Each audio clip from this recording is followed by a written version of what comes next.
Israel के पूर्व defence minister और सीनियर कमांडर ने खुद इजराइल के नेशनल चैनल पर इंटरव्यू के दौरान नेतन्याहू की गवर्नमेंट की पूरी पोल खोल दी है। ऐसा उम्मीद ही नहीं की जा रही थी कि पूर्व डिफेंस मिनिस्टर ऐसी बात कह सकता है। यह खबर आग की तरह पूरी दुनिया में फैल चुकी है। तमाम बड़े बड़े मीडिया संस्थान इसको छाप रहे हैं और अब दूध का दूध पानी का पानी हो चुका है। देखिए दोस्तों, हिब्रू भाषा में है, लेकिन मैं आपको पूरा मामला बता रहा हूं। फॉर्मर इजरायली डिफेंस मिनिस्टर ने, जिनकी वीडियो आपकी स्क्रीन पर है, टीवी पर कहा है। नाम इनका मोशे यालोन है और इन्होंने कहा कि गाजा के अंदर वॉर क्राइम हो रहा है, गाजा स्ट्रिप में नरसंहार हो रहा है। यालोन ने आगे ये भी कहा कि इजरायली कमांडर जो इस वक्त गाजा में, नॉर्दर्न गाजा में तबाही मचा रहे हैं, असल में ये कोई और ऑपरेशन नहीं, अरबियों का सफाया है। टारगेट करके अरब को मिटाया जा रहा है, उनकी पूरी नस्ल मिटाई जा रही है। ये कोई जंग नहीं है, कोई बैतलाइला नहीं है, कोई बैतहनन नहीं है, कोई और इलाका नहीं। ये जबलिया के अंदर, मेन जो गाजा के अंदर जबलिया है, सबसे बड़ी आबादी है। इजराइल की ये जो सरकार है उसका सफाया कर रही है, जातीय सफाया कर रही है और ये वॉर क्राइम है। आज की जो हमारी जनरेशन है जो सेना में काम कर रही है, इजराइल की नेतन्याहू सरकार उनके भविष्य को खतरे में डाल रही है, क्योंकि जो क्राइम किया जा रहा है उसकी वजह से इंटरनेशनल क्रिमिनल कोर्ट में उनको खतरनाक केस और खतरनाक एक्शन का सामना करना पड़ेगा। आज जो हो रहा है और इजराइल की ये गवर्नमेंट जो कर रही है वो सीधा सीधा वॉर क्राइम है। ये कौन कह रहा है दोस्तों? कौन कह रहा है? इजराइल का पूर्व डिफेंस मिनिस्टर। अब क्लियर हो चुका है कि गाजा के अंदर, फिलिस्तीन के अंदर इजराइल नरसंहार कर रहा है। अब आप एक और एग्जांपल देख लीजिए। इजराइल ने ही गाजा के एक इलाके को सेफ जोन कहा कि ये सेफ जोन है, यहां पर हमला नहीं होगा। इजराइल ने वही हमला कर दिया सेफ जोन पे ही, जिसमें कई बच्चे मारे गए हैं और सैकड़ों घायल। इसके अलावा इजराइल ने गाजा के अंदर इन 2 और पत्रकारों पर बमबारी करके इनको शहीद कर दिया है। सबसे बुरा क्या होगा एक माँ के लिए? उनके 2 बेटे हों और दोनों जवान बेटे मारे गए। इजराइल के हमले में 2 नौजवान औलाद मारी गई और माँ की फरियाद आपसे शायद देखी न जाए।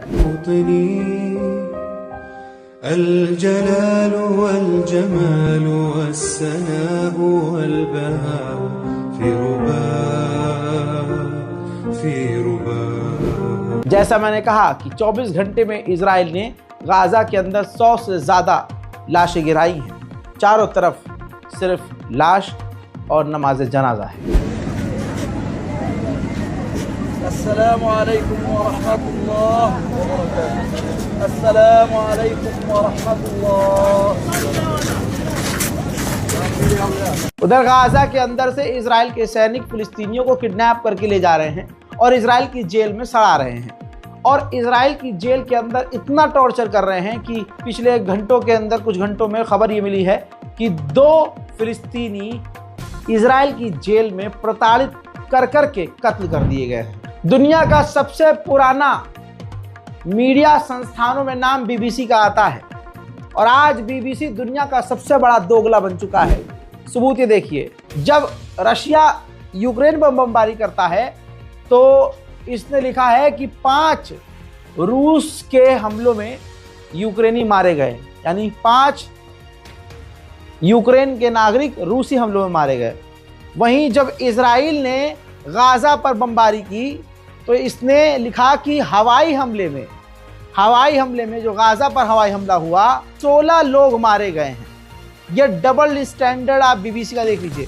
इजराइल का नाम तक नहीं ले रहा है बीबीसी। गाजा की गवर्नमेंट ने खतरनाक जानकारी दी। गाजा की तरफ से बताया गया कि इजराइल हमारे ऊपर, गाजा के ऊपर खतरनाक नए तरीके के हथियार इस्तेमाल कर रहा है, जिससे जो लाशें हैं वो मिट जा रही हैं, यानी टुकड़ों में बट जा रही हैं या जल के सड़ जा रही हैं। वहीं नेतन्याहू का प्लान ये है कि जैसे ही डोनाल्ड ट्रंप कुर्सी पर बैठेगा तो डोनाल्ड ट्रंप से ये 4 नए सेटलमेंट, 4 बड़े बड़े इलाके को अप्रूव करवा लेगा फिलिस्तीन के वेस्ट बैंक में इन 4 अलग अलग जगहों पर हम पूरी तरह से कब्जा कर लें और अमेरिका हमें सपोर्ट कर दे। उधर गाजा में भुखमरी से सबसे बुरा हाल है। गाजा में भुखमरी का मंजर बस ये देख लीजिए।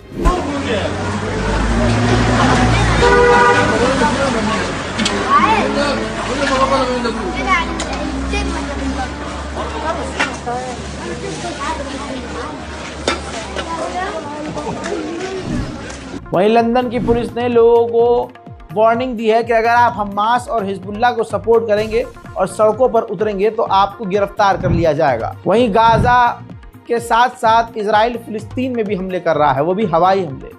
फिलिस्तीन के जनीन के इलाके में इजराइल ने ड्रोन हमला किया जिसमें 4 फिलिस्तीनी शहीद हो गए। वहीं बैतुल मुकद्दस में हम मुसलमानों को अब जाना नसीब नहीं है, लेकिन रोज हजारों की तादाद में यहूदी बैतुल मुकद्दस में जा रहे हैं।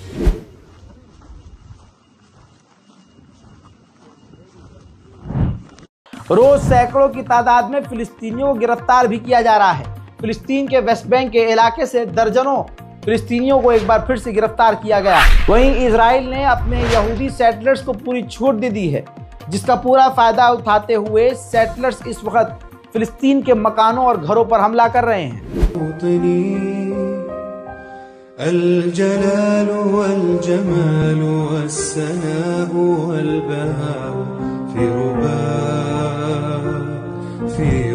उधर मेरे दोस्तों गल्फ देशों की मीटिंग हुई है कुवैत में।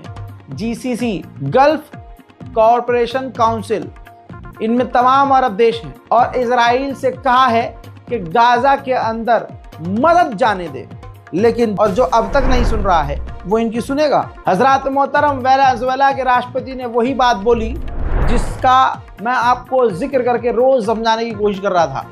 वेनेजुएला के राष्ट्रपति ने कहा कि एक दिन पहले इजराइल ने लेबनान में सीज फायर किया और अगले ही दिन सीरिया पर आतंकी हमला हो गया। इससे साफ जाहिर है कि इजराइल आतंकवादियों का इस्तेमाल कर रहा है और सीरिया के अंदर जंग लेकर जा रहा है, जिससे यूरोप पर कोई संगठन, कोई फिलिस्तीनी समर्थक हमला ना करे। जो कुछ भी जंग हो वो सीरिया में हो और आतंकवादियों का पूरा इस्तेमाल हम इजराइल के द्वारा होते हुए देख रहे हैं। वहीं पूर्व कैनेडियन मेंबर ऑफ पार्लियामेंट ने क्लियर कह दिया है कि इजराइल गाजा के अंदर नरसंहार कर रहा है। And you express your authority that Israel is committing genocide in Gaza? You think Israel is committing genocide in Gaza? Yes, it is a genocide in Gaza. It is a genocide. Thank you, Mr. Durant. वहीं दोस्तों Morocco में फिलिस्तीन के समर्थन में आम लोग सड़कों पर हैं।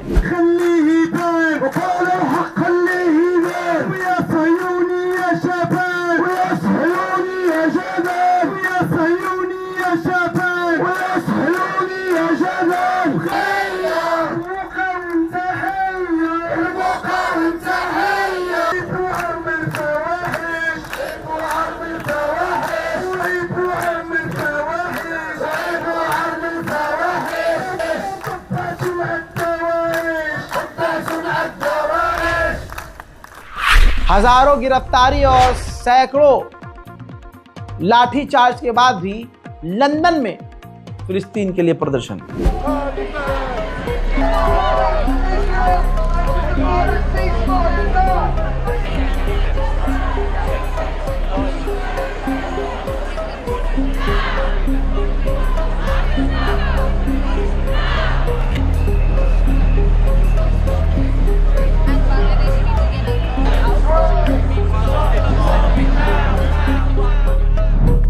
गाजा के अंदर पिछले 12 घंटे में इजराइल का ये सैनिक हमास के हाथों मारा गया है। वहीं हुतीज ने जानकारी दी कि हमने बैलिस्टिक मिसाइल इजराइल पर दागी थी। इजराइल ने अपने वॉरशिप का इस्तेमाल करके भारी भरकम मिसाइल दागी और हमारी बैलिस्टिक मिसाइल को मार गिराया।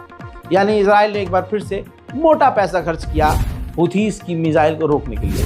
उधर में दोस्तों हूथीज ने खुद जानकारी दी है कि हमने अमेरिका के 4 वॉरशिप के ऊपर बमबारी की है, हमले किए हैं। खबर यह है कि अमेरिका ने भी इन हमलों को जो हूथीज ने किए उसे रोके हैं, लेकिन अमेरिका काफ़ी कमज़ोर पड़ता हुआ हूथीज के सामने नजर आ रहा है। उधर इजराइल के कट्टरवादी नेता बेंजीवीर ने मांग की है इजराइल की गवर्नमेंट से कि पूरी फिलिस्तीन में जितनी मस्जिदें हैं तमाम मस्जिदों से लाउड स्पीकर को उतरवा लिया जाए। वहीं इसी कट्टरवादी ने दावा किया है कि नेतन्याहू राजी है इस पर बात करने के लिए कि गाजा से फिलिस्तीनियों को निकाल दिया जाए। उधर बड़ी खबर आ रही है, जो काम मोहम्मद बिन सलमान कभी नहीं करते वो कर दिया है। मोहम्मद बिन सलमान अचानक सरप्राइज विजिट पर, तस्वीर देखिए, यूएई पहुंच गए हैं।